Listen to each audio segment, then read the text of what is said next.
Thank you everyone for observing the 92nd Poona Pact Denunciation Day. आज 92nd Poona pact धिक्कार दिवस मना रहे हैं हम लोग. इसकी शताब्दी के 8 साल पहले. I don't know, I mean I will be speaking only in English because I feel that I shall not speak in Hindi because that's not my language. If I am not supposed to know my language, then I shall speak only in my language of choice. Hindi is as foreign to me as English language is, so I prefer to speak in English, and that too to an educated audience. So I will not speak in Hindi because despite the fact that I am from Bihar, Maghi was my language, not Hindi. Hindi has been imposed on us. One more speaker. Yes. So I will be speaking only in English. If you don't understand, it's not my problem. So please bear with me. Yes. See, it's very important to know the history, the contemporary history. If we don't know our contemporary history, forget about the past history. Even contemporary history of last 100 years or things like that. How will we go into the future? And from that perspective, it is essential that we should know what is the contemporary history in this country. We all know, we are being taught that India got independence in 1947 after 200 years of British rule. What all happened? Nobody is taught. In the school curriculum or in the college or university curriculum, there is no mention about the Dalit movement, there is no mention about the Phule movement, there is no mention about the Periyar movement, there is no mention about Kerala, there is no mention about Namasudra movement, no Mahar, nothing. How did I come to know staying in Patna, born in 70s, brought up in 80s, 90s, and then late 80s, I come to Delhi to do my BA honors. I get admission in Hindu College, 91. It's all thanks to Kansiram Sahib. He came to Bihar in 1980. From that time onwards, I got associated because my father joined BAMSEF.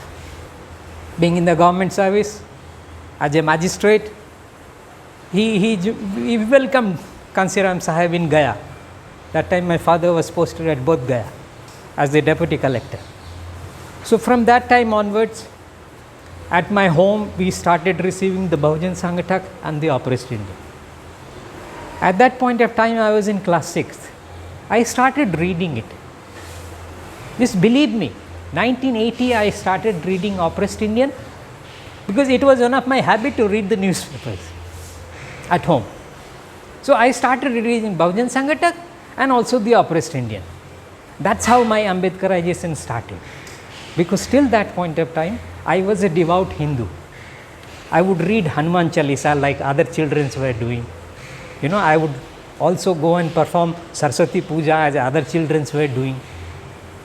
But 2-3 things happened. And then I will come to the topic immediately.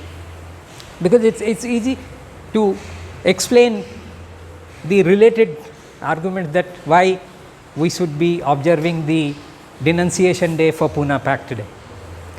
There used to be a Buddhist monk who used to come to our house because Bodh Gaya, the land of enlightenment of Buddha, the great Buddha, he was from Delhi. He was a Dalit, a retired government official who became a Buddhist monk. Knowing that the deputy collector in Bodh Gaya is a Dalit, so he used to come to our house. And he changed me. From a devout Hindu, he made me Ambedkarite. So reading the Bahujan Sanghatak and oppressed Indian, and whenever Banteji used to come, having good discussion with him. So all these things made me to think on those lines. For the first time in 1980, we came to know about these things. So when Sahib started the denunciation day at the 50th anniversary of Poona Pact in 1982, the Chamcha age was released. Now, we must understand what kind of political system we have. Are we getting justice, as he was talking, in that political system that we have? What do we follow? We follow an electoral system that is called first past the post system. It is also followed in the US and also in the UK. India, these three largest democracies and the best functioning democracy in that sense follow first past the post system. But there are several discrepancies in first past the post system. And that is why whenever I raise my voice for electoral reforms in this country, you know who are the one who will oppose me? Not the right wing people. They don't even understand these things. The liberal intellectuals, they oppose my demand for going back to separate electorate. You know, and for my demand for electoral reforms in this country. There was a professor who came from US after Trump had become the president of the United States. So there was a seminar in JNU. I mean, he gave a presentation. I asked him a simple question. Two questions. Wanted him to explain those things. First was that instead of Hillary Clinton, Bernie Sanders should have been the Democratic candidate. So why was that? Hillary was made the candidate. Because to counter Trump, Sanders would have been a better choice. But anyway, the most important question I asked him about the need for electoral reform. Why? Because you know, percentage wise, Hillary Clinton got more votes than the Trump. But why was Trump declared elected? Because Trump got votes in more number of states. Like America has 50 states, right? So, for example, if Hillary got votes in 45 states, Trump got votes in 47 states or 48 states, things like that. So, that is how he was declared elected. This is one of the discrepancy. Even after having more percentage of vote, Hillary was not elected. That is one of the discrepancy of the first past the post system. Likewise, I can cite many examples. So, I asked him, don't you think India, US, UK should go for electoral reform, should go for proportionate system of representation? So, it's the system that we are following, it's since a long time in the history. So, when we are discussing about the, he mentioned about round table conference, before that Simon Commission. Before Simon Commission itself, Simon Commission was a statutory commission.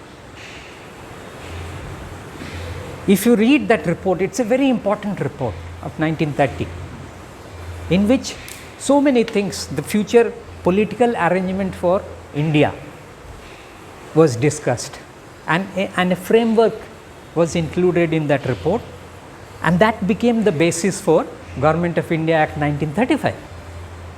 For the first time in this country, for the untouchables and the Adivasi communities, a schedule was prepared by the Simon Commission. That is how we are called scheduled caste or scheduled tribe. Not because Baba Saheb put it in constitution. Baba Saheb did put it in constitution because lot of things from the Government of India Act 1935 was actually taken into the Constitution of India. So, that is how we are called. There is a schedule attached in that 1930 Simon Commission report itself, which details the Dalit caste and Adivasi people there. So, that is how we were called. So, in 1909, the British government had accepted in principle that we will give representation of some kind to the deprived community also.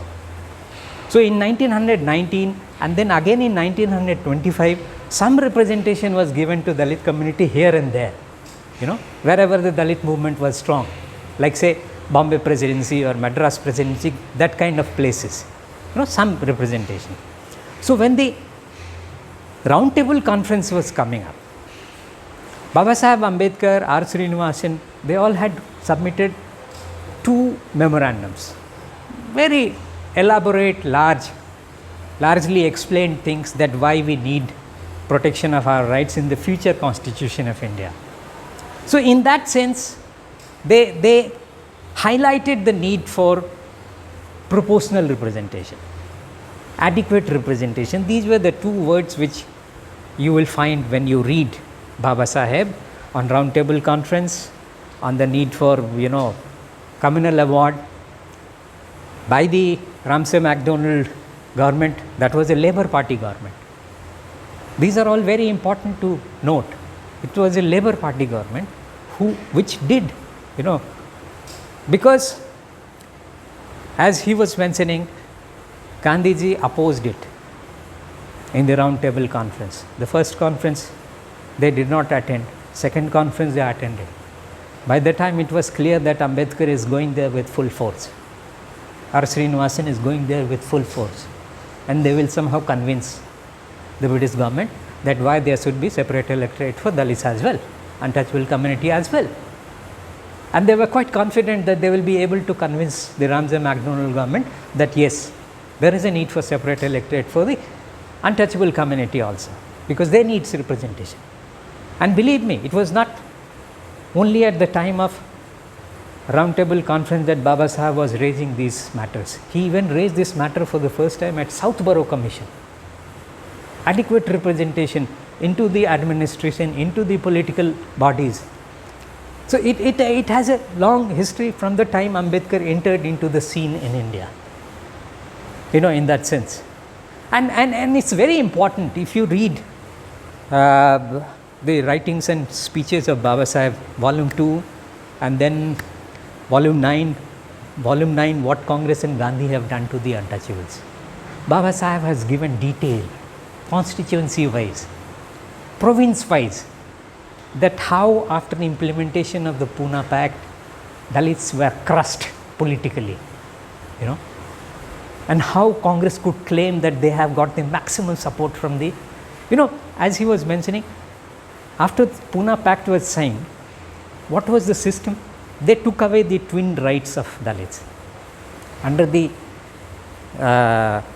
communal award separate electorate system, Dalits were given 2 voting rights. They could vote in the general constituency and they could vote for their own candidate. So, that right was taken away. Now, how will Dalits be elected? So, first they will have an election of their own. 4 candidates will be taken from there who have the largest number of vote percentage, and their fate will again be decided by the general caste people. So, what used to happen? Baba Saheb made a very important, the person who had the least number of votes by the untouchable community, they were getting elected by the general caste people. This is how it was damaging the spirit of Dalit leadership.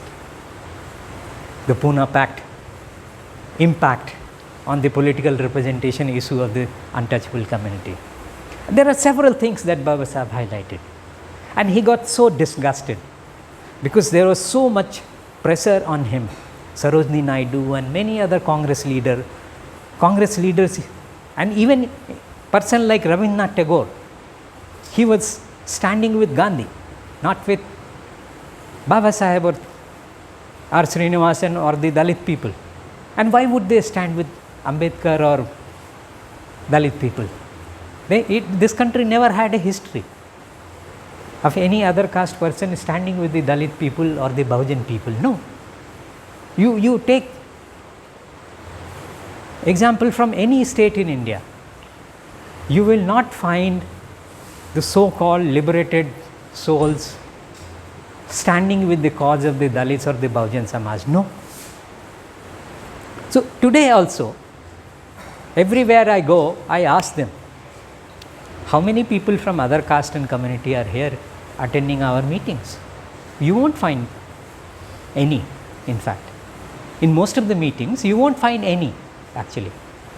Except your own people, nobody thinks about coming here. They might be attending the other program from 5 o'clock at Sabarmati Dhaba, which is about the attack on Gaza and Palestine. Palestine is an issue for them. But every day Dalits' life and dignity are being attacked in this country. That is not an issue for them. It's as simple as that. We must be ready to understand this. So I am not surprised that why a system as bad as the joint electorate system is still continuing in this country. And I forgot to tell you what happened actually when I asked this question to the American professor. There was an Indian professor who was chairing that meeting. It's very important to know that. What did he say? He was chairing the session. I had not asked the question to the Indian professor who was chairing that session, but he said, no, don't try to reduce democracy to election. So the American professor did not answer my question, because I gave him example from Dalit, that how Dalit have also been demanding that there should be electoral reform instead of the first past the post system, joint electorate system. We should have proportionate system, because in many of the European countries you have proportionate representation system. Even in a country like Nepal, they have started, they wrote a new constitution and they have partly proportionate system and partly first past the post system, joint electorate system, even for Dalits and Adivasis. Even in a country like Afghanistan, before the takeover of the Taliban, every winning candidate in their election should get 50 plus 1% vote. But in our country, under joint electorate system, even if a political party gets 27% vote or 31% vote, they become the largest single party and they form the government. That's an illegal government. If you don't have 50 plus 1% of representation with you, you cannot be called a legally recognized elected party to form the government. But since we are following the first past the post system, because even if, like, I'll give you an example from Karnataka when Yedurappa was the chief minister. Congress had more percentage of vote, but BJP had more number of seats. So BJP formed the government, and Congress, despite having larger percentage of vote, they did not form the government. So what explanation could be there? The one explanation could be that in some of the constituencies, the winning margin of Congress candidate was much higher. So that's how they got more percentage of vote. But finally, BJP could win more seats even with less margin. So that's how they have less percentage of vote. But there are so many other inconsistencies, discrepancies in the first past the post system, joint electorate system. So when an Indian liberal professor, there are many actually, I don't want to name them, I have no personal enmity. Whenever I have raised this, there is a YouTube video also. Other prominent people, oh, no, Umakant ji, if you talk like this, you will lose support from every other community in this country. So I said, do we actually get support from any other community people? He was referring to, he is a very prominent name. Unnecessarily, I do not want to create any controversy by naming him.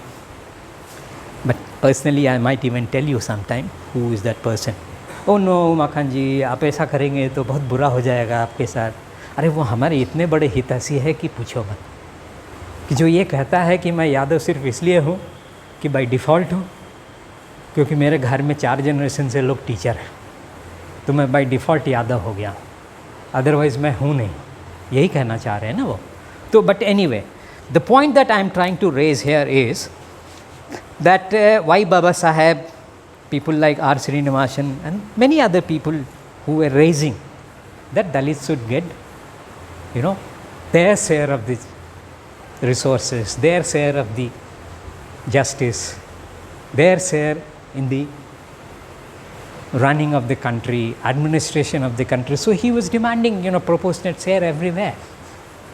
And he was not wrong. They were able to convince Ramsay MacDonald government.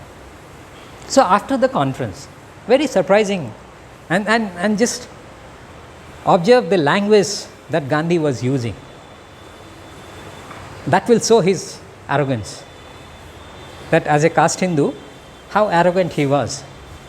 that he is addressing a letter to the Prime Minister of UK that time, and he is not writing dear Prime Minister, he is writing dear friend. Was Ramsay MacDonald his friend? Was Secretary of State his friend, that he was writing a letter against the communal award separate electorate for Dalits? Was Samuel Hoare, who was the Secretary of State for India at that point of time, was he a friend of Gandhi, that Gandhi was writing dear friend, and toward the end of the letter, your friend M.K. Gandhi? This was the tone in which Gandhi was writing the letter to Ramsay MacDonald and the Secretary of the State Samuel Hoare. So you can very well imagine what moral stand he was taking, that I am the only representative of the untouchable community representing from India in the round table conference. Ambedkar cannot speak on behalf of untouchables, R. Srinivasan cannot speak on behalf of, and other people cannot speak on behalf of untouchables, I will speak. So that's a very arrogant way of treating the matter as far as the question of untouchables representation in the future constitution of India was concerned. That apart, he was ready to accept and extended his support to the Muslim and the Sikh separate electorate. The Christians, he had no problem. Anglo-Indians, he had no problem. Labor group, they were also given. Though all these were different from each other in one sense or the other. The untouchables case was very unique, very unique. In fact, Ramsay MacDonald replied to the Gandhi's letter, and he said that once you started this fast and all these things, which you should not have done, we are trying to study, but they were very clear that we will not bow down under the pressure of Gandhi. No.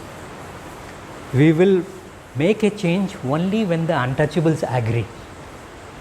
Then only we will make a change. Otherwise, we will go ahead. We will not care for Gandhi.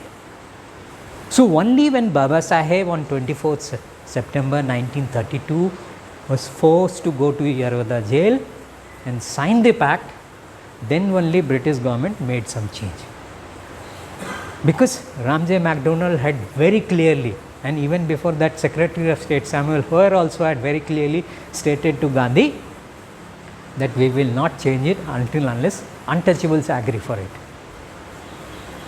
And it was for 20 years.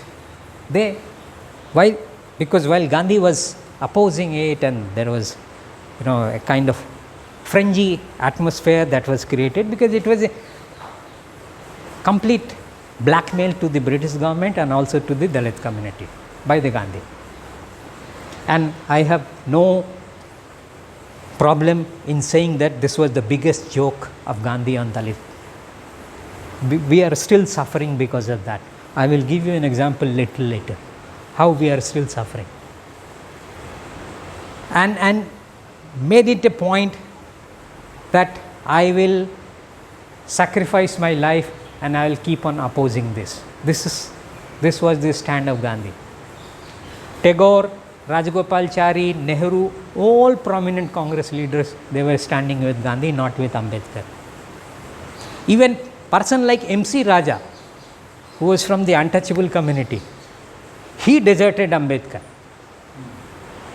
There is a statement of MC Raja, I will read out, and you can understand how Congress managed to create divisions among the Dalit leadership at that point of time. And Kansiram Sahab rightfully claimed that the Chamcha is started with the signing of the Poona pact. Rightfully explained. If you read the Chamcha age, it's very easy. Just type the Chamcha age by Kansiram on Google, you will find some PDF copy of that book. Read it. It's very important for all of us to read that book. If you don't read that book, you won't be able to understand Indian politics. I am telling you. He has explained everything, the history, and after years 70s, 80s, how things were going on. So if you have not read Chamcha age, you cannot understand the character of Indian politics. People who do not know, they will say, अरे ये क्या है Chamcha age, तुम यार ध्यान भी नहीं देते, ऐसे ऐसे तुम टाइटल रख ले, तो आज ही एक आदमी बोल रहा था मैंने कहा तुमको कुछ पता ही नहीं है, you don't even know anything. Do you know what is Chamcha is? It's a book written by Kansiram Sahib, and there is a discussion on this topic along with the Poona pact denunciation. I mean, that person is not able to understand because he doesn't know that there is something called a Chamcha is book which was written by Kansiram Sahib, you know. And why would that person, he is not from a Bahujan Samaj, why would that person be, you know, interested in knowing what is Chamcha is written by Kansiram Sahib? But for us at least, we should know. If we are not reading our own leaders' contribution, then I think we are paying a great disservice to the contribution made by them, because whatever we are today or whatever we will be in future, the credit not only goes to Baba Saheb or Phule or Birsa Munda and great people like in the past, but also to person like Kansiram Saheb and Mayawati ji, you know. Organizations like UDSF, which has done so much for the Dalit and Adivasi students, you know, there are many other people who are fighting at various levels. So in that sense, it is our responsibility to not only understand the current history, the past history, and while taking note from the past history and the current contemporary history, what should be our strategy in the future, because if we are not paying back to society, I am reiterating again, just Google it, you will find a long interview, 14-page interview in which I have talked about UDSF. It's called "Don't Take Benefit of Reservation if you cannot pay back to your society." Pay back to society is a movement started by Kansiram Sahib. Okay? So I have added that with the issue of reservation, that we have no right to take benefit of reservation if we are not paying back to society. So now the question is, why India is not ready to accept the fact that there is a need for electoral reform. This issue is related to the issue of Poona pact. This issue is related to the issue of joint electorate. As long as the joint electorate will remain, it actually helps the ruling elites to form a government, whichever party they belong to. Whether they belong to BJP or they belong to Congress, it helps them. And not only in India, wherever it is followed, whether it is US. I mean, we do read sometimes about the black people disenfranchisement. So similar way we can talk about, you know, Dalits and Adivasi people disenfranchisement. Our people were not allowed to vote freely. Their vote were cast by other people, all dominant land owning caste people were come and drive away our people from the polling booth and cast their vote, you know. Many other kinds of illegal practices were being carried forward. Even now, through the machine, through the voting machine, they are doing the manipulation. We don't know whether we actually press the button for Hathi and the vote went to Kamal or not. We don't know. We don't know whether our actually vote got transferred to the lotus symbol. We don't know, because the machine is showing that it went to the elephant, but actually it went to elephant or it went to lotus, we don't know, because you don't have access to the full things about how machine is operating. Only they know it. Election Commission officials know it. And as per the government wishes they function, it's very clear. But the point is that why Congress leadership at that point of time, specifically Gandhi, did not welcome an idea of sharing political power with the most disenfranchised group in the country. Why? As he was saying, Gandhi was a very staunch Hindu supporter. He made it very clear that I will not support. He even gave an offer to Jinnah that I am ready to support separate electorate for you. Don't support Ambedkar's demand. They remained neutral. They said, we are neither with Gandhi nor with Ambedkar. But that's also not a good stand. They should have taken a stand. Either they should have gone with Ambedkar or they should have gone with Gandhi. But they did not support. Sikhs were getting it. They did not support the Ambedkar's demand. Christians, Anglo-Christians, none of them, Anglo-Indian Christians, they were also not supporting Baba Saheb. It's very strange, huh? Because there also you will find among the Sikh and the Christians also, you will find the upper caste people who were in the leadership. I mean, you will be surprised. The vice president, one of the vice president of the Constituent Assembly was one Mr. Chatterjee. Okay? I was thinking he is a Brahmin from Bengal, but turned out that he was a Christian from Bengal. On a Christian quota, he had been elected to the Constituent Assembly of India. So, their leadership, even now, see, when we ask Dalit Christians to be treated as part of the scheduled caste and be extended the reservation facility, I ask the Christian missionaries people that you are supporting this demand. I also support. But why don't you start from your own institutions? How many directors in ISI, Indian Social Institute, or any Christian missionary run institutions? How many Dalit bishops are there? How many Dalits become the principal of those colleges? How many? Have you ever heard that principal of St. Stephen's College is a Dalit Christian? Have you ever heard? How many Dalit Christians are given admission in St. Stephen's College? We don't have these kind of data, but I don't know, there would be many actually. I doubt, because there also a kind of caste system operates. Even among the Muslim, a kind of caste system operates. So, we have to fight battles at multi levels. So, when I will come to the statement of MC Raja, what he said, and then few examples, and then we can wind up here so that we can start. See why I am trying to give you example of MC Raja, because you will find many people like MC Raja which cropped up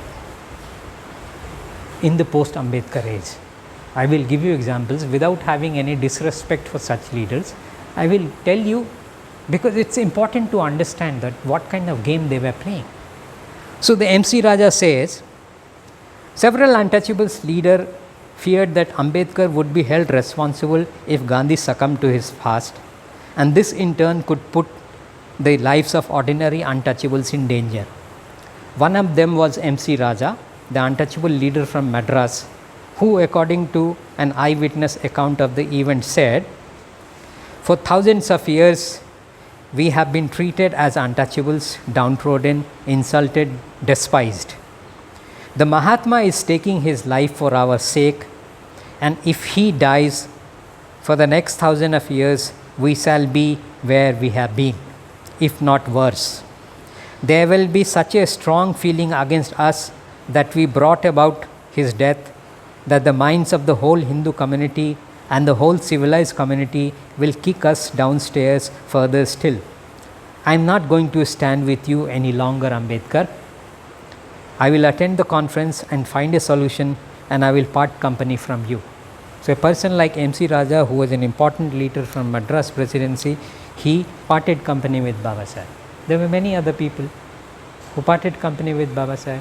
They did not want to identify themselves, because if you identify at that point of time, if you are ready to identify with Baba Saheb, that means you will not get any benefit from the establishment or from the Congress party. So, that was very clear. You will always be on the losing side, because see, after the Poona pact and all those things, the first impact of the Poona pact was felt in the 1937 election. 1937 there was election. After the Poona pact was signed in 1932, and after Government of India Act 1935 was brought in, the first election was held in all the provinces. Congress achieved not as much as they were claiming, because Baba Saheb has made a study. He took very long time to study it, what Congress and Gandhi have done to the untouchables. If you read that, he has written in great detail, and he has explained in preface of that book that why it took so much of time to write that book, because it took a lot of time to get data from the provinces, but provinces supported him and gave him the data. So he has explained that Independent Labour Party, which Baba Saheb had started in 1932, fought elections, but on a very limited number of seats. So they could win 10-12 seats in Bombay Presidency and in some other selected cities. But even country wise, Congress was claiming that they got the massive support from the untouchable community. And the situation was so bad that Baba Saheb fought election and very ordinary Congress members defeated Baba Saheb. ये तुम्हारा जो कांग्रेस का एक leader है ना, क्या नाम है उसका, अरे वो बुल्ढाना वाला है, अरे वो पहले जो NSUI और यूथ कांग्रेस का लीडर होता था, हैं, अरे नाम भूल रहा हूँ, उसका पिताजी ने बाबा साहब को हराया था, ठीक है, मैं उसका नाम भूल रहा हूँ,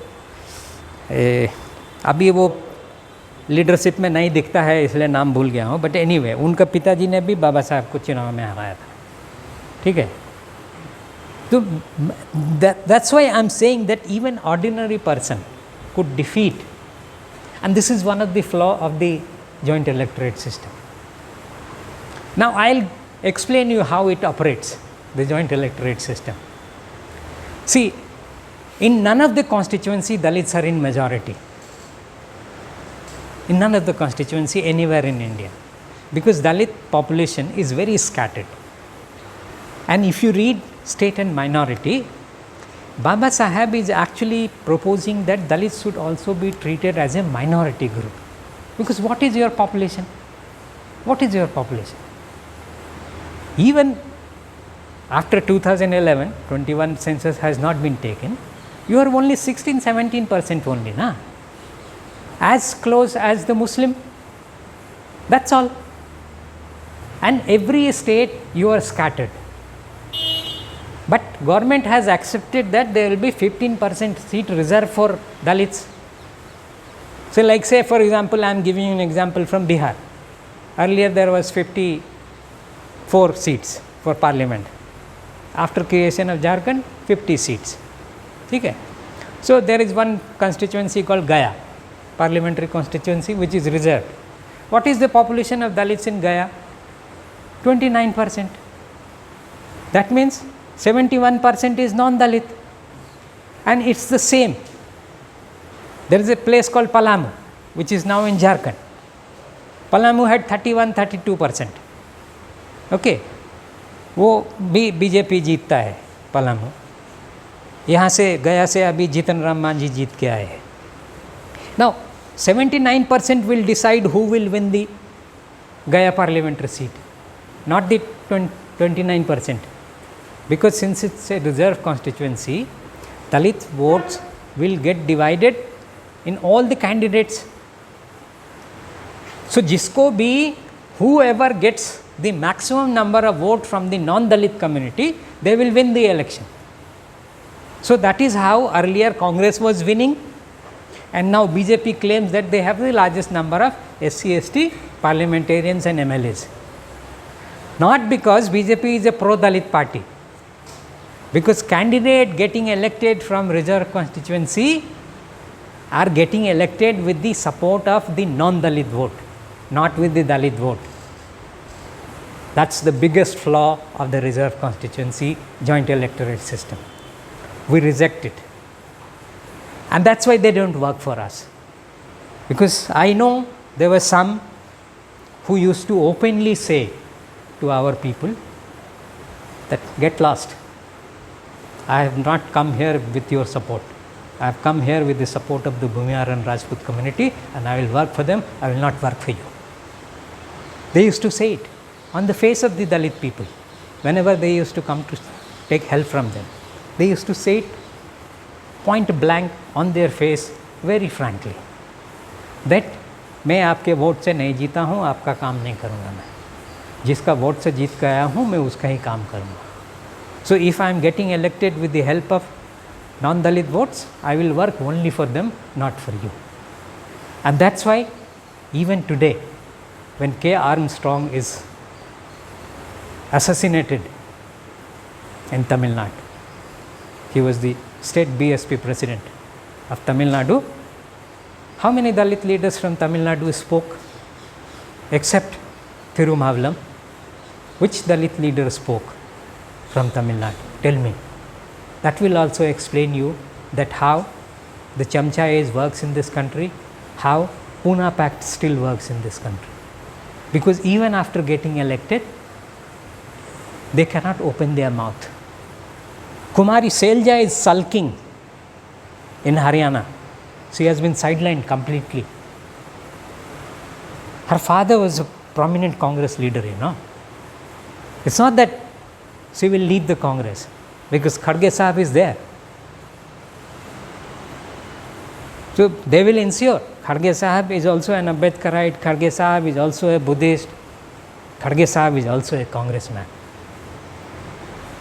So what better person to lead the Congress than Kharge Sahab? I have full respect for him, I have nothing personal against him. But on the issue of principle, I will always oppose.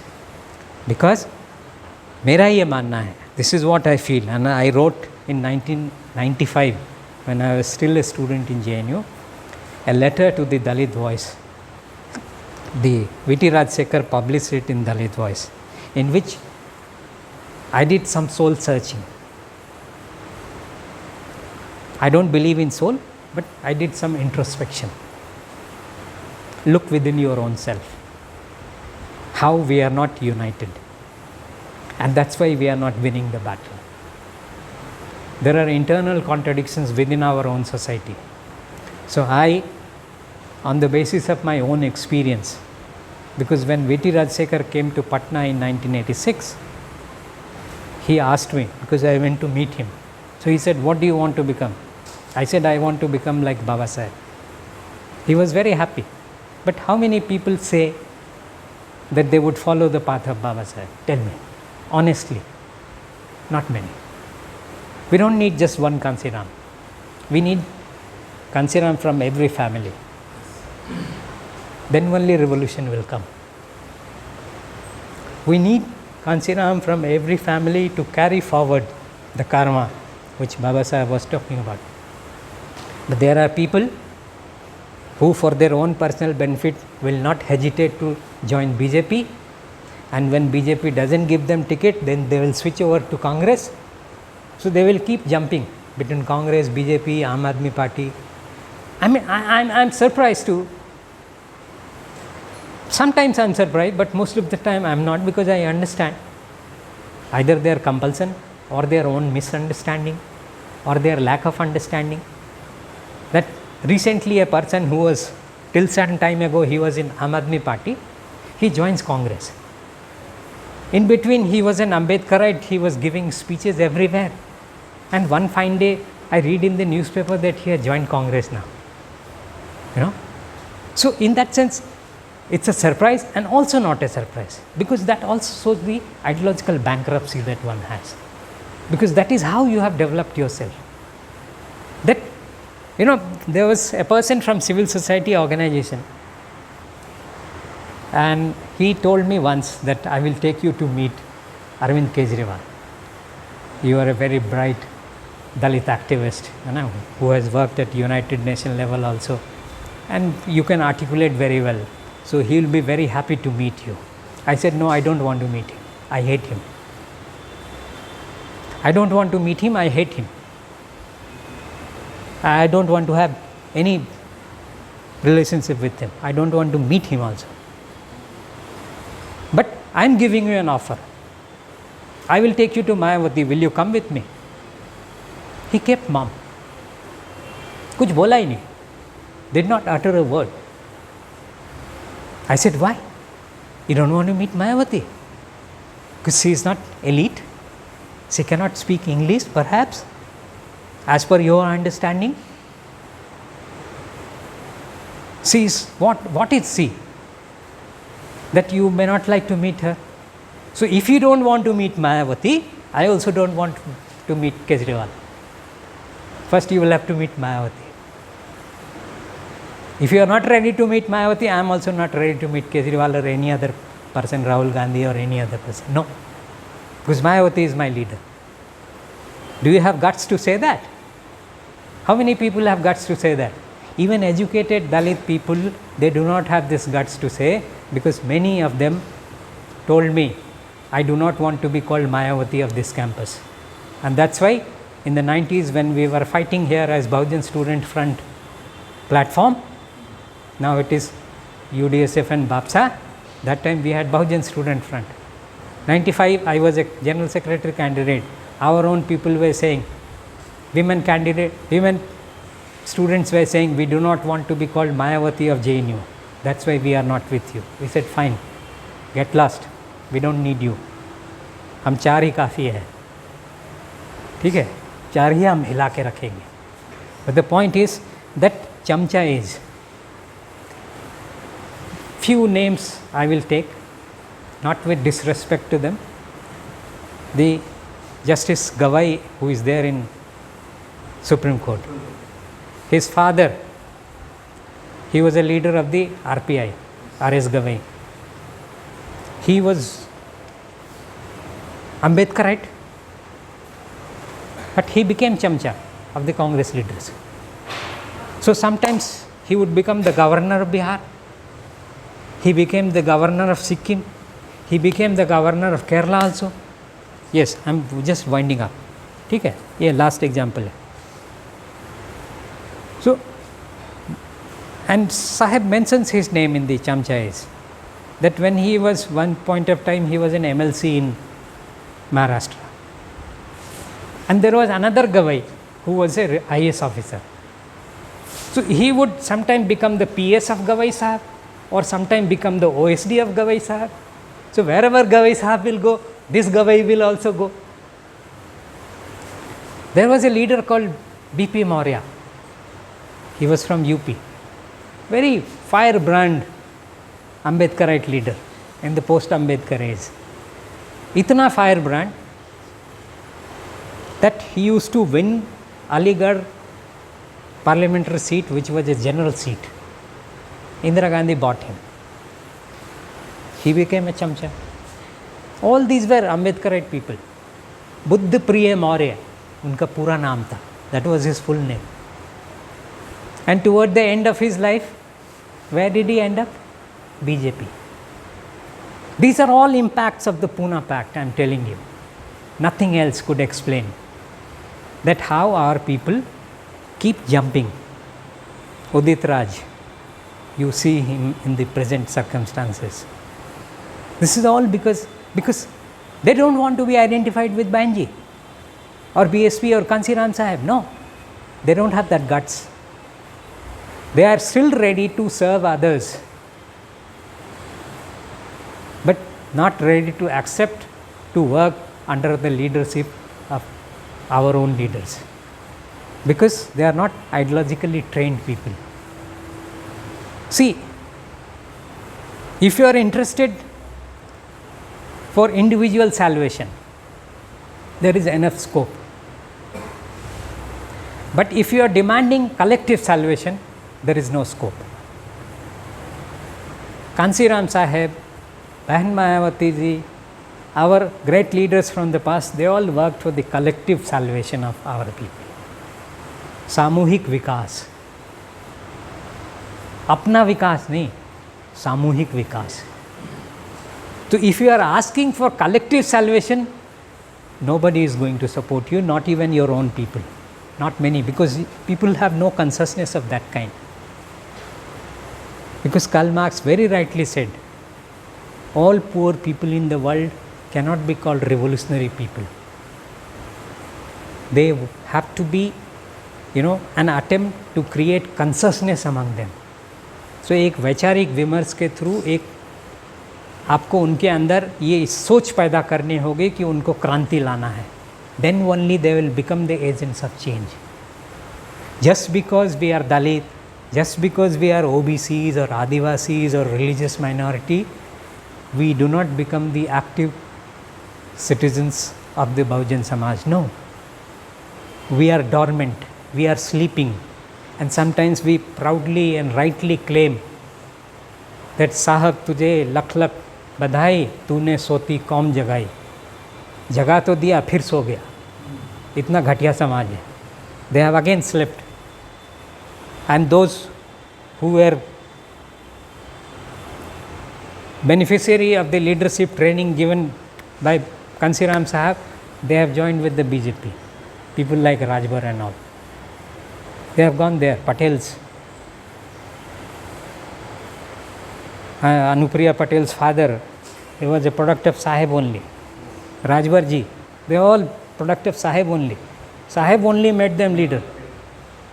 ठीक है, Sahib only made them leader, and then they deserted, and see where they are standing now. So they are doing politics only for themselves, only for their own betas and betis. Swami Prasad Maurya ko dekh lo. So every state you see, and why BJP is successful? Because they have the largest number of chamchas from the OBC community, from the SC community, from Adivasi community. Champai Soren also goes there without any understanding. I mean, what kind of ideological understanding they have? That they could even think of how could being an Adivasi or a Dalit or from a Bahujan society, how could you think about joining Congress or BJP? Yeah? How? That means there is something fundamentally wrong with you. I shall not take any longer because then we may not have time enough for discussion. Thank you once again for giving this opportunity to talk here. There are many more things which are very complicated also. India is not easy to understand, as he was saying in the beginning. Thousands of languages, cultures, subcultures, within one particular community, as we were discussing in the beginning when all people had not come.